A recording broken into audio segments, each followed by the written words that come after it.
선생님들 안녕하세요. 자미두스 타로 카드 벌써 두 번째 시간인데요. 지난 시간에 우리 했던 내용은 자미두스 타로 카드에 관련된 내용은 안 들어갔거든요. 구성만 알려드렸고 실제로 그 카드를 어떻게 리딩하고 이런 건 안 알려드렸어요. 오늘 이제 본격적으로 알려드릴 거거든요. 네, 그래서 타로는 타로다.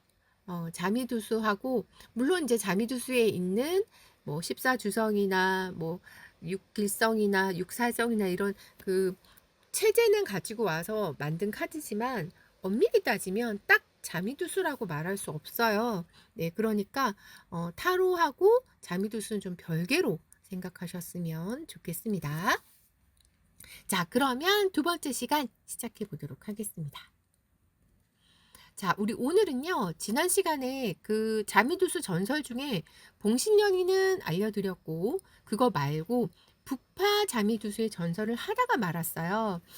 그런데 지금 알려드리는 건 타로 카드에 대한 거라기보다는 자미두수가 뭔지 하나도 모르시는 분들이 지금 제 강의를 지금 듣고 계시잖아요. 그래서 자미두수의 기본 바탕을 깔기 위해서 설명드리고 있는 거니까 이 자미두수 전설까지 끝나고 나면 이제 본격적으로 카드에 대한 걸 들어갑니다. 오늘. 그래서 14주성부터 각각의 자미두수 타로 카드에 대한 내용을 이제 배울 거니까 앞에 했던 건 정말 배경 지식이다. 이렇게 생각하시면 좋겠습니다. 자, 그리고 제가 만든 이 자미수 타로 카드가 구성이 조금 특이하잖아요. 70장인데 50장 기본에다가 추가로 20장이 더 들어있는 구성이고 뒤에 보시면 뒷면이 또 색깔이 다르잖아요. 그래서 우리 선생님이 그거 관련돼서 질문을 주셨는데 선생님뿐만 아니라 이 카드를 처음 접하시는 분들은 다들 이거 왜 그러지? 하고 이상하게 생각하실 수 있어요. 그런데 이게 이제 국내에서 처음 만든 자미두스 타로 카드다 보니까 여러분들이 이런 카드를 접하지 못해서 뭐예요? 이거 왜 뒷면이 다른 거예요? 원래 타로 카드는 뒷면이 다 똑같아야 되잖아요. 이제 그렇게 얘기를 하시는 건데 외국에서 만든 자미두스 타로 카드를 제가 오늘 소개를 할 거예요. 이제 그걸 보시고 나면 왜 뒷면을 다르게 했는지 알겠네요 하고 끄덕끄덕 하실 수 있을 거예요. 그래서 아는 만큼 보이고 들리는 법이잖아요, 원래. 그래서 자미두스 타로의 세계를 좀 아셨으면 좋겠어요.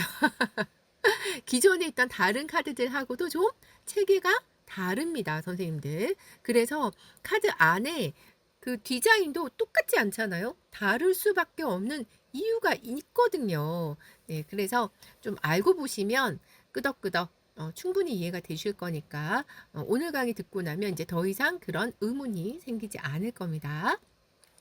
자, 그래서 다양한 70장 중에서 어떻게 활용하는지, 어떤 걸 뺄 것인지, 어떤 건 어떻게 이용해야 되는지 오늘 이걸 알려드릴 텐데 이게 가장 어떻게 보면 제가 만든 카드를 이용하는 핵심적인 방법이 되겠죠. 자, 그리고 사화가 3세트가 들어있잖아요. 록, 권, 과, 기. 그 4장이 3세트가 들어있으니까 4, 3, 12, 12장이나 들어있잖아요. 그 12장으로만으로 카드 리딩이 됩니다. 오히려 더 훨씬 쉽게 리딩할 수 있거든요. 그래서 요거도 어떻게 하는지 오늘 알려드리도록 하겠습니다.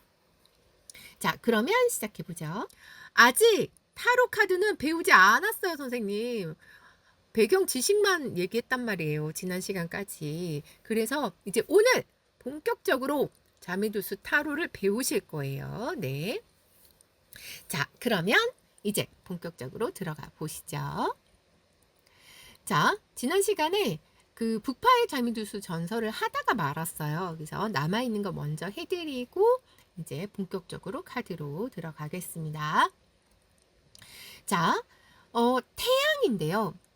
서양 점성술을 배우시면 그리스 로마 신화를 이제 접목시켜서 제가 강의를 하잖아요.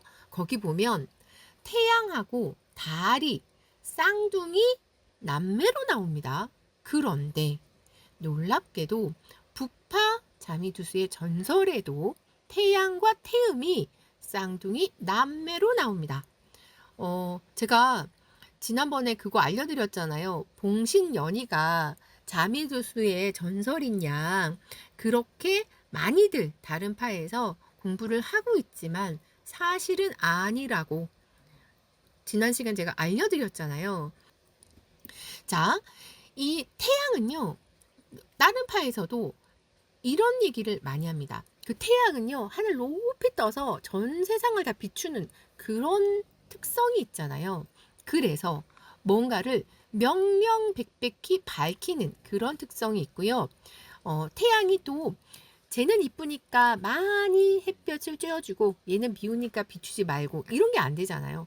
모든 세상을 다 보살피는, 모든 세상을 위해서 골고루 봉사하는 그런 의미가 있어서 보살피는, 봉사하는 이런 특성이 항상 따라다닙니다. 그래서 노원하게 밝게 비추다 보니까 이게 다 드러나는 거예요. 왜 간혹 TV 보면 요즘 TV 화질이 너무 좋아가지고 연예인들 얼굴에 여기 뾰루지난 그런 것까지도 다 보여지는, 잡티까지 다 보이는 그런 거 우리 많이 느끼잖아요. 그래서 시시비비까지 가리고 싶은 뭐 어떤 그런 것까지 다 드러내게 하는 약간 그런 특성도 있어요. 그래서 햇살을 비춰주는 태양답게 보호하고 케어하는 그런 기능. 그리고 이 태양 같은 경우에는 뭔가 한 방에 들어오는 큰 재물 이런 걸 의미하기도 합니다. 약간 그 연봉 같은 그런 느낌이라고나 할까요? 일시적인 큰 재물을 또 상징한다는 거. 자, 그렇다면 북파의 전설로 돌아가서 어떤 얘기를 하는가? 우리 선생님이 채팅창에 아폴론과 아르테미스라고 써주셨네요. 아우, 센스쟁이. 맞아요. 그리스 로마 신화를 보시면 태양과 태음이 그 신으로 나오고 있답니다. 자, 북파에는요, 이 태양과 태음이 일란성 쌍둥이로 나오는데요. 태양의 특성답게 세상을 정확하게 보려고 노력하는. 그런데 둘 다 그랬다고요? 네, 둘 다 그랬습니다. 달도 하늘에 떠서 세상을 비추는 건 마찬가지잖아요. 그래서 그런 특성이 둘 다 있었습니다. 자, 그리고 태양은요, 자신이 세상의 중심이어야 하기 때문에, 왜냐하면 하늘에 떠서 다 비춰주고 하는 그런 역할을 하잖아요. 이런 또 특성이 있는데, 자기보다 더 정직한 사람을 꼴을 못 보는 겁니다.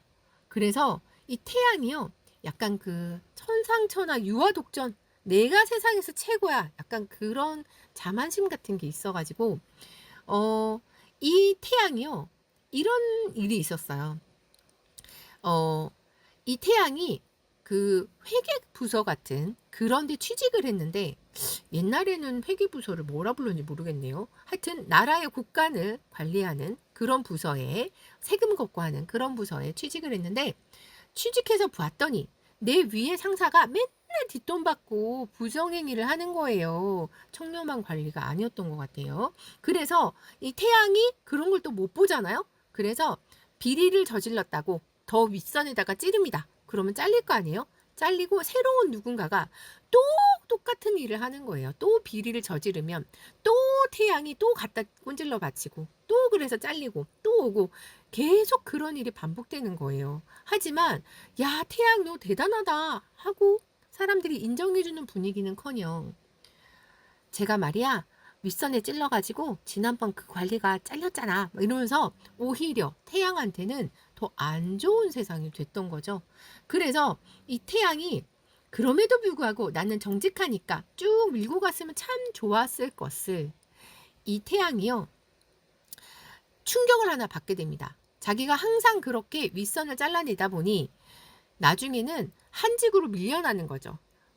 그 부패한 관리들도 나름의 그 조직 체계가 있을 거 아니에요. 그러니 이 태양을 가만두지 못하고 멀리 한직으로 쫓아보내는 겁니다. 그러니 승진도 못하고 월급도 맨날 그 자리고, 그러니 부인이 가만히 있지 못하겠죠. 어느 날 반기를 들고 태양한테 나는 더 이상 너랑 못 살겠다 하고 집을 나가버렸던 거죠.